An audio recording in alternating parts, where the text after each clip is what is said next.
పోయిన శనివారం 24వ తారీఖు అండి.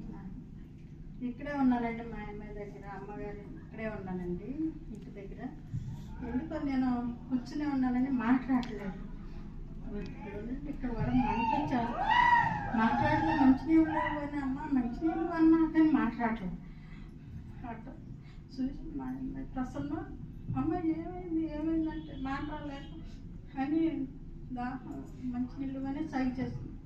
చేస్తే అమ్మ ఇంట్లోనే ఉన్నారు, బాబు అందరూ బాబు గారు ఉన్నారు, గేట్లో ఉన్నారు అనుకుంటా. ఆయన నేను అమ్మ సై చేస్తాను, గ్లాస్ ఇచ్చింది మంచినీళ్ళు, గ్లాస్ తాగినా కానీ నాకు ఇంకా మాట్లాడుతున్నాను. ఎంతో రకంగా అయిపోయిందని. అమ్మ నీకేమైంది చెప్పు, హాస్పిటల్కి వెళ్దాం రా అంటుంది. తగ్గుద్ది అన్నట్టు నేను సై చేస్తున్నా. అమ్మ నీవేమైంది సరే హాస్పిటల్కి వెళ్దాం, ఎవరికి తెలవనట్లేదు. అమ్మాయి కూడా నేను కూడా తెలవలేదు. కానీ ఏమైంది అమ్మకి ఏమైందని అడుగుతున్నారు. ప్రభు నువ్వెవన్నావు, నాకేం బాధ లేదులమ్మా, దేవుడే వండాడని మనసులో అనుకుంటా, మాట లేదు. మంచినీళ్ళు తాగుతా 3 గ్లాసులు మంచినీళ్ళు తాగానండి. పైకి వెళ్ళి నిదానం పండుగను ఉన్నాను. పండుగ ఉంటే అందరూ ప్రార్థన చేశారు, అమ్మ కూడా ప్రార్థన చేశారు, అయ్యగారు కూడా ప్రార్థన చేశారు. దేవుడి వల్ల నేను ఈరోజు క్షేమంగా ఇంత సజీవుల లెక్కలో ఉన్నానని దేవుని చూపండి. నాకు ఎన్నో బాధలు వచ్చినాయి. మా ఊర్లో అయితే అందరు పిల్లలు ఇక్కడే ఉన్నారు. మరి ఆయన కూడా హైదరాబాద్ ఇక్కడికే వచ్చారు.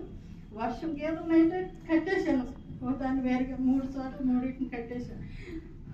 మా ఊర్లోనే 10 పిడుగులు ఎంతంటే పడిపోయింది. మా ఇంట్లో ఒకదాని ఫోన్ మాట్లాడుతున్నాం, బాగా వర్షం పిడుగులు. అయినా మా పెద్దమ్మాయి చెప్తున్నా, హైదరాబాద్లోనే ఉంది.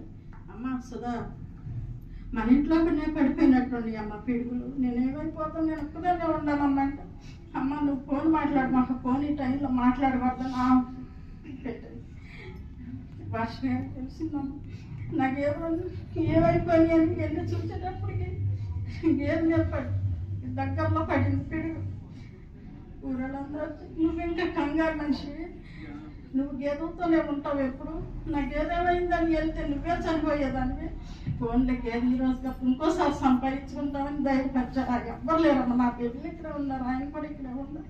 కానీ 3 అల్లెళ్ళు 3 కూతురు కూడా దేవుడు క్షేమంగా ఉండాలమ్మా. మా గురించి ప్రార్థన చేయండి. మా ప్రసన్న కూడా 2 బిడ్డలకి పిల్లలు పుట్టారు, ప్రసన్న గురించి కూడా ప్రార్థన చేయండి.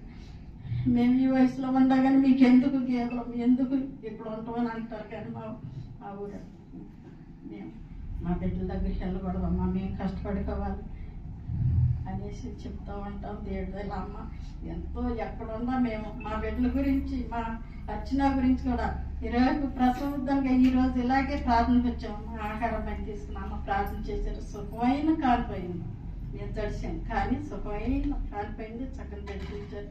మీ అందరికి వందనాలమ్మా. మా గురించి ప్రార్థన చేయండి. దేవుని సమయించిన అయ్యారికి కూడా వందనాలు.